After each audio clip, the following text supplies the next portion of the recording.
America के राष्ट्रपति Donald Trump ने इजरायली हमलों से तबाह हो चुके गाजा को लेकर एक बड़ा प्लान दुनिया के सामने रखा था, जिसके बाद से ट्रंप को लेकर मिडिल ईस्ट के देश खासा नाखुश है। इस कड़ी में फिलिस्तीन के राष्ट्रपति महमूद अब्बास ने भी ट्रंप को खूब खरी खरी सुनाई है। ट्रंप के प्रस्ताव की निंदा करते हुए महमूद अब्बास ने इसे सिरे से नकार दिया। फिलिस्तीनी राष्ट्रपति ने ट्रंप का नाम लिए बिना कहा कि ऐसे किसी भी योजना को हम सिरे से नकारते हैं जिसका मकसद गाजा से फिलिस्तीनी लोगों को विस्थापित करना हो। उन्होंने कहा कि फिलिस्तीनी लोग अपनी जमीन और अपने पवित्र स्थलों को नहीं छोड़ सकते हैं। वहीं दूसरी ओर जॉर्डन ने भी गाजा के लोगों को विस्थापित करने वाले अमेरिकी प्रस्ताव को पूरी तरह से नकार दिया।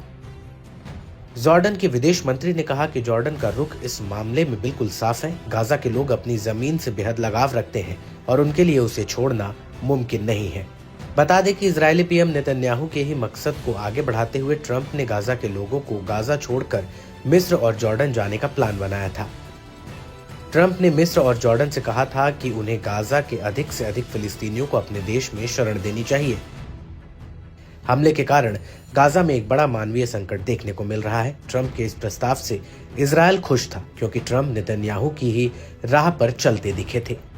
हालांकि ट्रंप के इस प्रस्ताव पर हमास ने कड़ा ऐतराज जताया है। हमास ने रविवार को ट्रंप के विचार की निंदा करते हुए इसे युद्ध अपराधों को बढ़ावा देने वाला एक कदम बताया। हमास नेता ने कहा कि जैसा कि हमारे लोगों ने दशकों तक विस्थापन और वैकल्पिक होमलैंड की हर योजना को नाकाम किया है, आगे भी वे ऐसी कोशिशों को नाकाम कर देंगे। वहीं गाजा के लोगों ने भी ट्रंप पर अपनी भड़ास निकालते हुए कहा कि इस बात को मानना लोगों के लिए नामुमकिन है। ये सच है कि हम तकलीफ में हैं, लेकिन ये नहीं होगा कि हम अपना देश यहूदियों के लिए छोड़ दें। अगर हमें जाना होता तो हम बहुत पहले ही चले जाते। हमने तय किया है कि हम मर जाएंगे लेकिन फिलिस्तीन में ही रहेंगे। बता दें कि मिडिल ईस्ट के दोनों देश जॉर्डन और मिस्र में पहले से हजारों शरणार्थी मौजूद हैं और ये देश बढ़ती शरणार्थी की तादाद से पहले ही परेशान है। अब अगर सारे गाजावासी यहाँ पहुँचते हैं तो इन देशों को संभालना मुश्किल हो जाएगा। लिहाजा डोनाल्ड ट्रंप का गाजा को लेकर प्लान साबित करना है कि इजरायल और अमेरिका के बीच गाजा प्लान को लेकर गुप्त रणनीति पहले से तैयार थी। ऐसे में ट्रंप के प्लान ने इजरायल की विवादित मंशा को फिर से दुनिया के सामने ला दिया है।